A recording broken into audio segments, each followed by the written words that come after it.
जय शनिदेव मित्रों। जितने भी धनु राशि के जातक हैं, जून 2021 जून के महीने में कौन से ग्रह राशि परिवर्तन कर रहे हैं, ग्रह किस राशि किस भाव में स्थित हो रहे हैं और उसके अनुसार आपको क्या शुभ शुभ परिणाम दे सकते हैं। हम आपको ग्रहों के माध्यम से जानकारी प्रदान करते हैं, फिर भी आखिरी निर्णय आप सबों का होता है।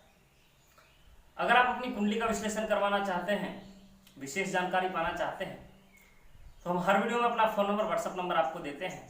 आप वहां से हमसे संपर्क कर सकते हैं, क्योंकि यह चंद्र राशि पर आधारित है।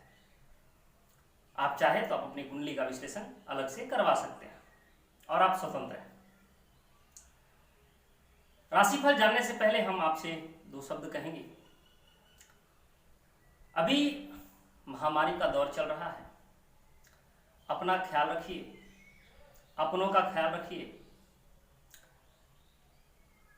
विकट परिस्थिति है, लेकिन चिंता करने की बात नहीं, बहुत जल्द हमें इस समस्या से छुटकारा मिलेगा। हम नवग्रह देवी देवता शनिदेव से प्रार्थना करते हैं कि जितना जल्द हो सके प्रभु हमें इस समस्या से छुटकारा दिलाए।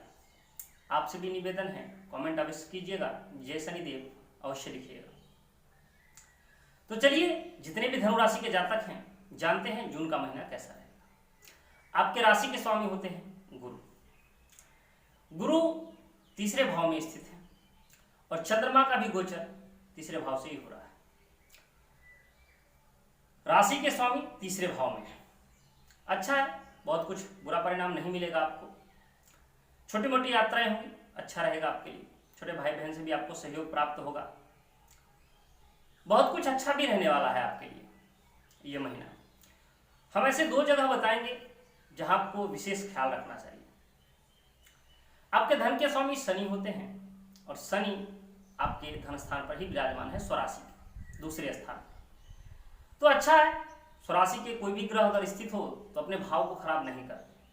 अन्य जगहों पर दृष्टियां अगर पड़े शनि तो फिर कुछ ना कुछ परेशानी होती है, लेकिन आपके धन भाव में अगर बैठे हुए हैं और स्वराशि के बैठे हैं तो धन के लिए विशेष चिंता करने की बात नहीं, कहीं ना कहीं से आपको धन प्राप्त हो जाएगा। लेकिन फिर भी हम आपसे कहेंगे कि शनि है तो विचार विमर्श करके ही आगे बढ़े, जल्दबाजी में कोई निर्णय ना ले, क्योंकि मंगल की 7वीं दृष्टि रहेगी आपके धन भाव पर। और मंगल जो है ये फोर्स के कारक ग्रह, शनि जो है ये दुख के कारक ग्रह कहे गए हैं। अगर हम जल्दबाजी में कोई निर्णय लेते हैं तो हमें दुख प्राप्त होता है। तो हम जल्दबाजी में कोई निर्णय नहीं ले, सोच विचार कर ले तो अच्छा है। इसके बाद आपके चौथे भाव के स्वामी गुरु होते हैं, क्योंकि चौथे भाव में मीन राशि है और इसके स्वामी गुरु बैठे कहाँ हैं, आपके तीसरे भाव, अपने से द्वादश गए हुए हैं। और आपके चौथे भाव पर शनि की तीसरी दृष्टि भी है। तो भूमि से जुड़े कार्य, मकान से संबंधित कार्य, वाहन आदि या मात्र सुख सुविधाओं में कुछ परेशान कर सकते हैं, कुछ विलंब कर सकते हैं, क्योंकि कोई भी ग्रह अपने से अगर द्वादश गया तो उस भाव की हानि बता देता है। तो आप यात्राएं करेंगे, उसमें कहीं आप धन की व्यय कर सकते हैं, क्योंकि कहीं घूमने फिरने का प्रोग्राम बना लेते हैं, आप वहां जाते हैं तो धन खर्च हो जाएगा। आप अपने सुख सुविधाओं पर कहीं घूमने फिरने में धन खर्च कर सकते हैं और शनि की दृष्टि भी है तो विशेष करके धन आपका खर्च हो जाएगा। कोई भी कार्य करें तो पहले डॉक्यूमेंट्स आदि को ध्यान से पढ़ें, क्योंकि अगर जमीन ले रहे हैं या मकान ले रहे हैं तो पहले ध्यान से आप उस चीज को समझें, उसके बाद ही आप आगे कार्य करें तो आपके लिए अच्छा रहेगा। इसके बाद हम देखते हैं आपके पंचम भाव। पंचम भाव के स्वामी होते हैं मंगल। मंगल 2 तारीख को राशि परिवर्तन करके आपके अष्टम भाव में चले जाएंगे, कर्क राशि में नीच के हो जाएंगे। संतान से संबंधी कुछ परेशानी या संतान की सेहत से संबंधी परेशानी परेशान कर सकता है। आपको खुद चोट चपेट दुर्घटनाओं से बचना चाहिए, क्योंकि व्याधि स्थान पर मंगल स्थित रहेगा। और मैंने पहले कहा कि मंगल की दृष्टि एक तो आपके लाभ भाव पर भी रहेगी, चौथी दृष्टि, और एक दृष्टि आपके धन भाव पर रहेगी। तो लाभ को भी प्रभावित करेंगे, धन को भी प्रभावित करेंगे, साथ में आपके पंचम के स्वामी हैं और आपके द्वादश के भी स्वामी हैं, 12वें के भी स्वामी हैं और पंचम के भी स्वामी, एक त्रिकोण और एक अशुभ स्थान, और बैठे कहाँ है, अष्टम भाव अशुभ स्थान। हो सकता है ये अशुभ स्थान को एक्टिव करे। और अब जो ये अष्टम स्थान है ये व्याधि का स्थान है, दुश्मनों का स्थान है। हमारे भाई बहन के जो दुश्मन हो या हमारे शत्रु हों, ये हमें परेशान कर सकते हैं। जो विद्यार्थी शोध के विषय में है उनको तो लाभ होगा, उनको लाभ हो सकता है, क्योंकि ये आपके अष्टम भाव में है, शोध का स्थान है, तो विद्यार्थी वर्गों के लिए अच्छा। लेकिन आपके खुद के लिए अगर आपकी संतान है तो उसको पीड़ा हो सकती है, परेशानी हो सकती है, तो आप यहाँ पर ध्यान रखिए।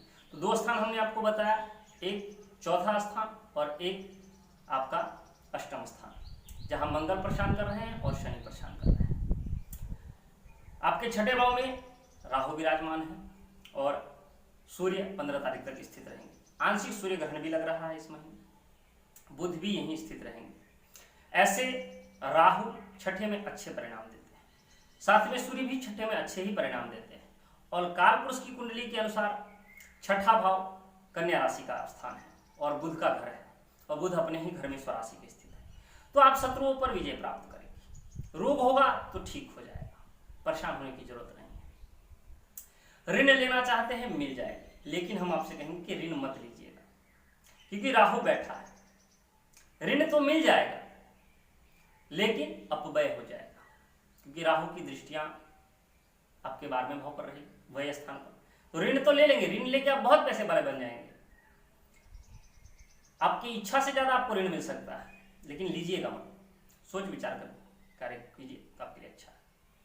आपके सप्तम भाव में शुक्र विराजमान रहेंगे और 15 तारीख के बाद सूर्य भी चले आएंगे।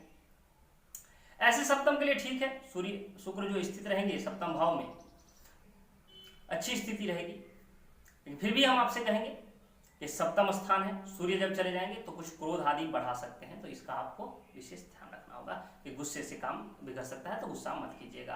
बाकी स्थितियां ठीक रहेगी। आपको दो स्थानों का ध्यान रखना है, एक चतुर्थ का और एक अष्टम का। चोट चपेट दुर्घटना आदि ना लगे। अगर कोई सेहत में परेशानी हो तो नियमित डॉक्टरों से चेकअप आदि करवाएं।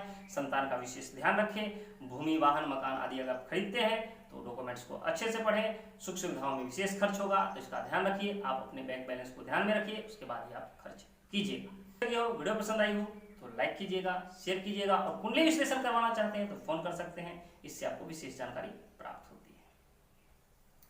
इसके बाद हम आपसे विनती हर बार करते हैं कि आप कमेंट में जय शनिदेव लिखिए, और मेरी जानकारी अगर आपको अच्छी लगती हो तो इसे शेयर भी कीजिएगा अपने मित्रों में। चैनल को सब्सक्राइब कीजिए, बेल नोटिफिकेशन ऑन कीजिए, ताकि जब भी मैं वीडियो अपलोड करूं उसका पहला नोटिफिकेशन आपको मिले। हम ग्रहों से संबंधित सटीक जानकारी लेकर हाजिर हर बार हो जाते हैं। तब तक के लिए नवग्रह देवी देवता शनिदेव आप सबकी मनोकामनाओं को पूर्ण